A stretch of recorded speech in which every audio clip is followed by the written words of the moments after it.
He kōna I purangi tēnei nā te reo irirangi o Aotearoa. Warning, content in this episode is graphic and may not be suitable for all listeners. It's a mixed emotion that, no, I'm here already. It's what you have decided for how many weeks. Assalamualaikum warahmatullahi ta'ala wabarakatuh. Greetings of peace. This is Abubakar di Juan Basman, but you could call me Abs, but unfortunately I don't have that Abs. Abs is from the Philippines.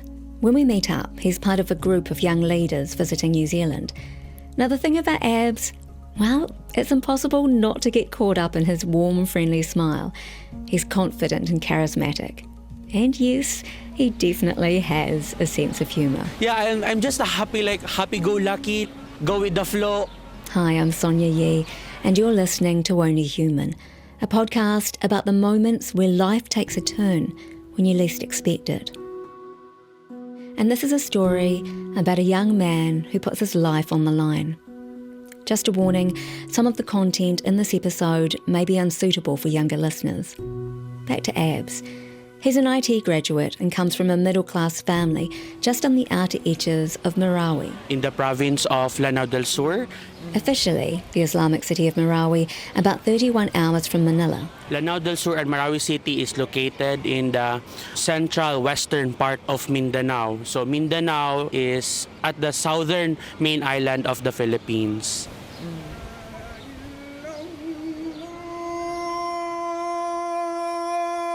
It's the second largest island in the Philippines with the highest concentration of Muslims and a long history of separatist conflict. Now back home, Abs has been advocating for social change. He's been working towards disaster resilience, and that's the reason he was brought to New Zealand. Now a few years ago, he'd just returned from a leadership exchange in the United States when a major event erupted in his hometown. It is known as the Marawi Siege or Marawi Crisis.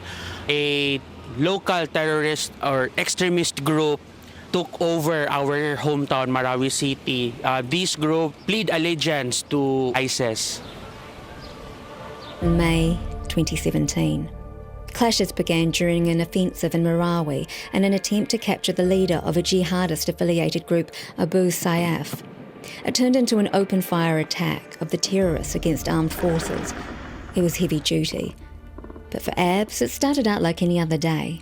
He was living with his parents at the time. It was 2 in the afternoon.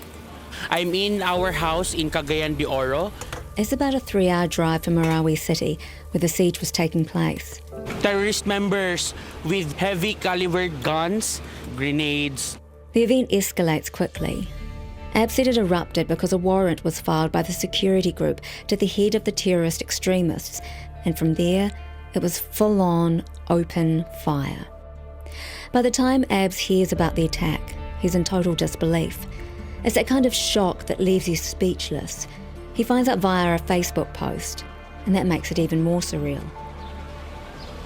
But suddenly, after hours of receiving some news and text message from friends that it is really happening, I'm afraid for my relatives, for my friends who are left there in Marawi City and being at the middle of the crisis.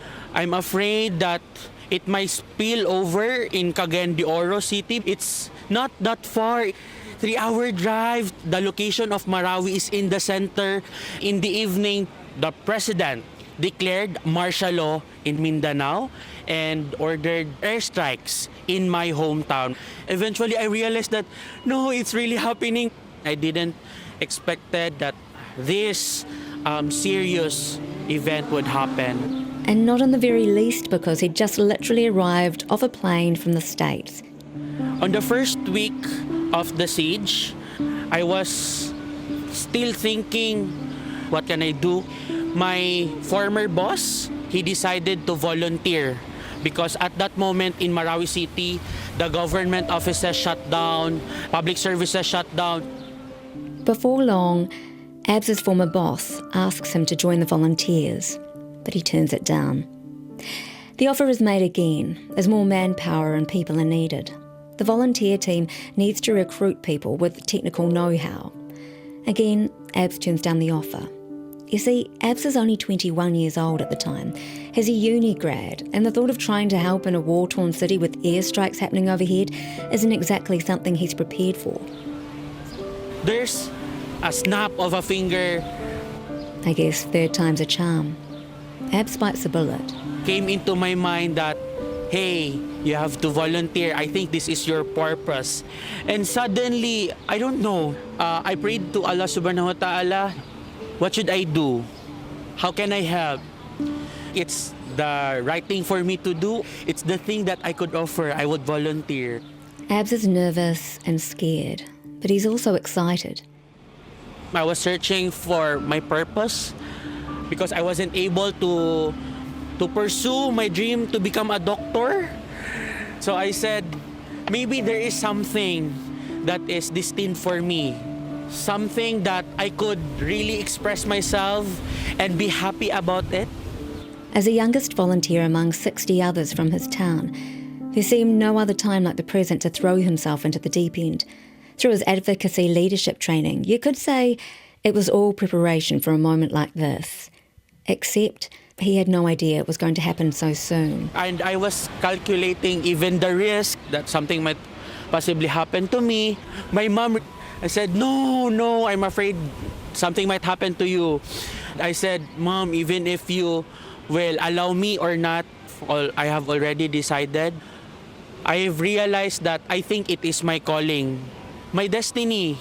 I have a promise to myself and to the program that I joined in United States that I am going to help the challenged communities, and it is the most challenged community as of the moment is my hometown, Marawi City. I have relatives and friends who were suffering there, who have been trapped, who needs our help, who needs intervention from a person. Also, my brothers are saying, no, what are you thinking? It's almost a month into the siege. Before he knows it, Abs is packing his bags and leaving the safety of home and everything he's ever known. I said goodbye to my mom and, Mom, don't be worried. Ina, alis na ako. I am going now and volunteering. Huwag kang mag-alala kasi that this is the time that I'll be serving my community back. Safe ako doon. Ipagdasal mo na lang na maging safe. Please pray for our safety. I assure you that nothing bad will happen to me. Kahit anumang mangyari, isipin mo na lang na para to sa inyo at para to sa kanya. She was just silent, but she doesn't have any choice because I am really ready and I'm really happy and excited. She just said, okay, mag-ingat ka, take care there, and always ensure to call us as much as possible. What are you doing? What's happening? I was worried and confident that nothing will happen, but I don't know. It's time to set off, but it isn't long before Abs encounters his first obstacle. Now, there are a number of security checkpoints along the way to his destination, and the car is stopped at the very first one. We presented our IDs as mandatory. The military read my name loudly, Abubakar. This name is in the list. The list of known terrorists. I was like nervous, like, oh my God, it's martial law. Oh my God, something might happen to me. Please, God, I hope that there's nothing bad. And then I was really scared. For what seems like an hour, the car is held up for at least 15 minutes at the checkpoint. The military said, oh, kapangalan lang. It's just a name. Okay, you can go now. A wave of relief washes over him, but that's nothing compared to what awaits. And so we traveled and arrived into a city. It's the city between Marawi and Cagayan de Oro. So Iligan City is 1 hour and a half away from Marawi City. Going to the provincial capital to where the headquarters of the rescue team. There's literally no people in the city. It's only us in the car, and we've been hearing exchange of gunfire, airstrikes. It's empty. There's an overwhelming feeling of isolation and a deafening kind of silence. The silence of a crying city, it's like really, really sad, and it's very heavy. We arrived at the provincial capital, the operation center, and the headquarters of the rescue team. It's a city that's been devastated by war, where families are seeking refuge. I've seen family still evacuating, looking for a place which they could feel safe. At that time, they look very tired. It's a family, like the mother. It's like in a movie, in a dramatic movie that I couldn't even believe at that time that it's really happening. And I've just suddenly realized that, oh my God, it's my first time to actually see family, a mother carrying his child with a bag full of clothes, and then the father is carrying their things. Maybe they have walked for how many kilometers away from town to safety. I started getting emotional at the time. I was crying inside that I didn't still believe it's happening. I was thinking, yes, I did the right decision to volunteer.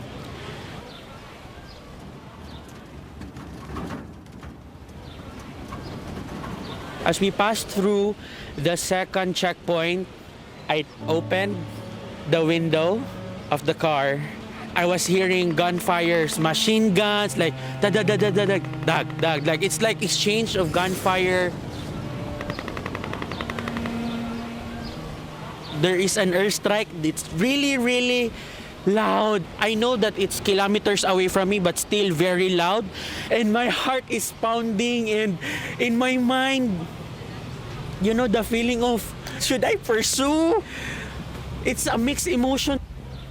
But of course, it's only just the beginning, and it's too late to turn back now. The entrance of Marawi City, I could see that the walls and glasses of some other buildings is shaking after an explosion. I was crying without voice. Ab's heart is racing. It's all too real. As he arrives at the entrance to Marawi City, it's completely unrecognisable. Where once it was bustling with people, traffic and vendors, now it's a place of horrors and the smell of rotten meat and burning flesh. It's an apocalypse happened, like the city were attacked by zombies. It's like a ghost town, and it smells like combination of a burning house or garbage, like death. I don't know if if it is a dead animal, a dead human that has not been retrieved. Like I've pictured again the videos that I've been seeing in the internet, what's happening in the Middle East, and I cannot believe at that time as well that it happened in my hometown.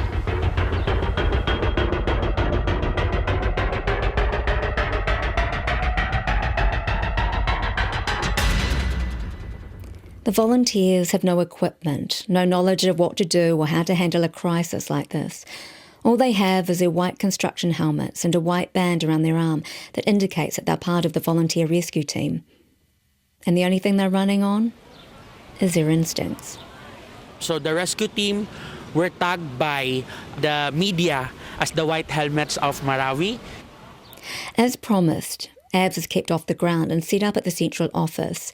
He manages a centralised database of names of missing, injured or those who have passed away. He's out of the firing line until he's asked to help put out a fire. And again, the overarching problem, none of the volunteers has any experience. There is a big fire in Marawi City. It's one of the big fire at the back of the Amay Pakpak Medical Center. When we arrived there, there is like a bullet. If it would impact, it will cause fire. In front of us, there are about 10 houses already burning. The entire team, we do not have experience in firefighting. There's only 3 of them with 1 fire truck. I don't know what to do. So I was just literally taking videos to document what they're doing. Abs finally manages to grab a hose. He untwists it and directs it at the fire, while others are helping too. Around him there are smoke fumes, an unbearable heat, and people are racing to grab their belongings from their homes as the flames spread quickly from one house to the next. And then there's literally stray bullets in our heads. And then there's an ongoing airstrike, and anytime I could possibly die out of the collapsed building because we went into a house that we didn't notice that the top floor of that house we are there is already being burnt by fire. We managed to get out anytime we will possibly hit by a stray bullet. By nighttime, the fire is still going. We take about 3 hours or so, the entire afternoon. In the evening, there's still fire. So those are and a rare feeling for me that I have felt how intense it is to become a firefighter, how hard your work is, and how hard it is to manage the pressure of focusing into things as well as protecting yourself. While Abs never wanted to be in the field, fighting that fire ignites something within him. It's a turning point. From there on in, he launches into field operation work. But the next mission couldn't be further from what he or any of the other volunteers has ever known. My next operation is retrieval. We're talking remains of bodies. We are going to retrieve 10 casualties, civilians who were seen in the social media being shot in the head. There is nothing that could have prepared any of them to face such a daunting task, especially as part of a story that played out so visually and dramatically in a statement made by the terrorists and streamed over the internet. They were all wearing orange suit in the video, and that they are the ones we are retrieving. And worried, it's like a mixed emotion. I'm excited because I will be able to experience how to retrieve, because it's my first time to be on the field retrieving dead bodies, to help in that way. As we go into the area, they are literally bones. So they have died in the early stage of the crisis. They're already bones. But despite there being no fleshy remains on the skeletons and no sign of lava, the stench of death permeates the area. Then I have discovered the smell of a dead body, of a dead human. There's no flesh, but still, it still stinks. It's like a rotten meat with worms in it being exposed to the sun. Not even a scarf or towel wrapped around his face or the thin mask covering his nose protects from the stinging smell, which lingers in his clothes and hair long after the team leaves. But the scent, it's painful to the heart and lungs. It's that strong. You almost cannot breathe, even if you cover how many layers of face mask, because we do not have the industrial one. But the trauma to the bodies is evident in the skeleton remains. It paints a vivid picture of what the men experienced.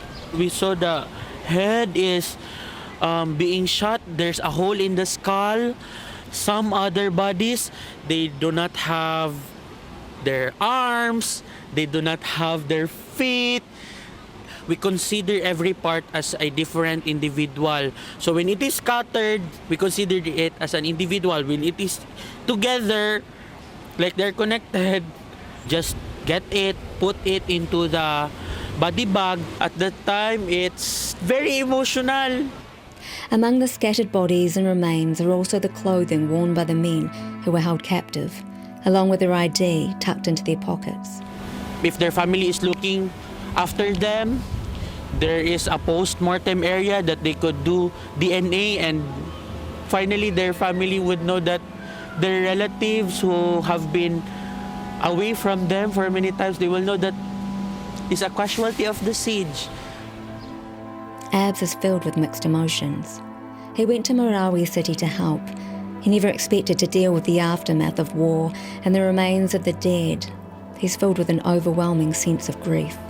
It was raining at the time, and every time I pick a skeleton, deep inside I was really crying, thinking that it might be my relative or my friend who didn't manage to leave Marawi, or if the relative of that person is really worried.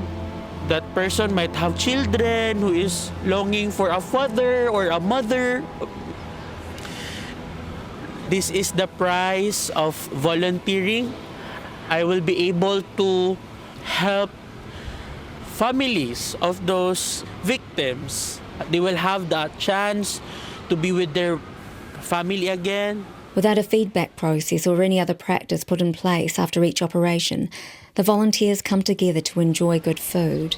The thing that would make us happy every operation that we do is we cook duck and we share it to the team.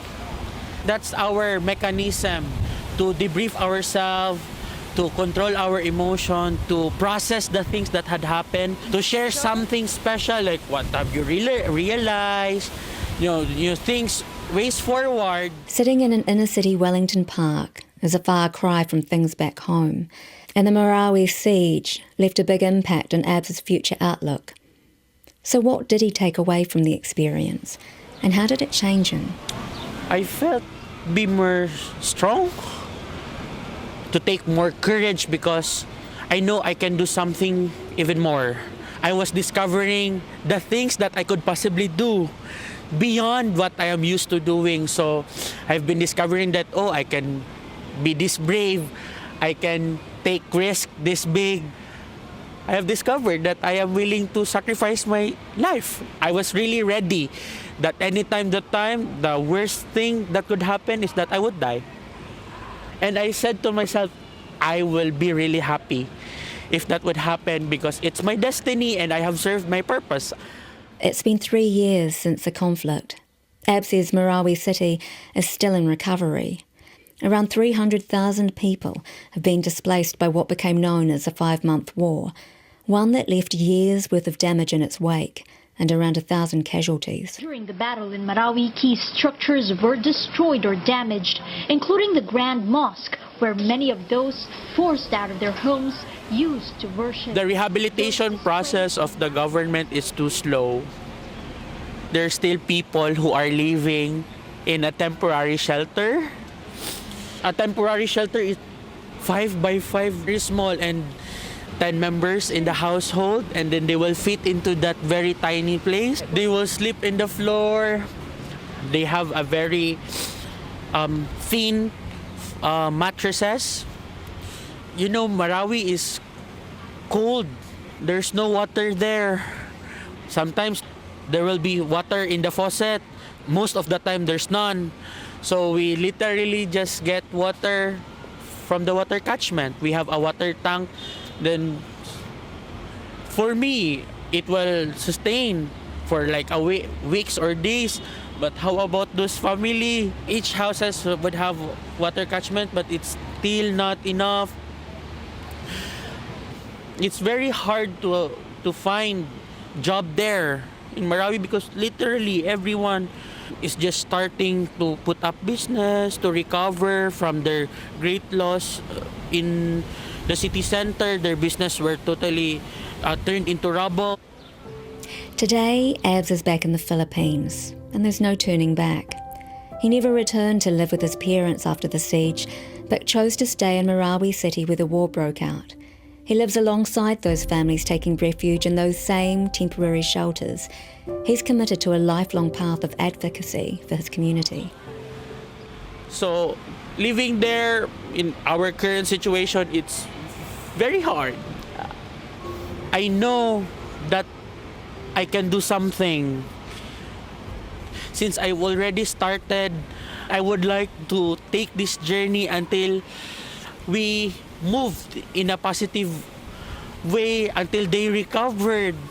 Because every day I cannot just stand thinking that there are children who are hungry because their mother or father do not have enough income. There are children who are being hospitalized because of the water or the food. I believe that a person can make a difference. We all can make a difference. We just need to believe in ourselves that we can do something, that there is nothing impossible. That was Abubakar, or Abs, and you're listening to RNZ podcast Only Human. And I'm your host and producer, Sonia Yee. If you'd like to find out more, head to the RNZ podcast page or subscribe wherever you get your podcasts.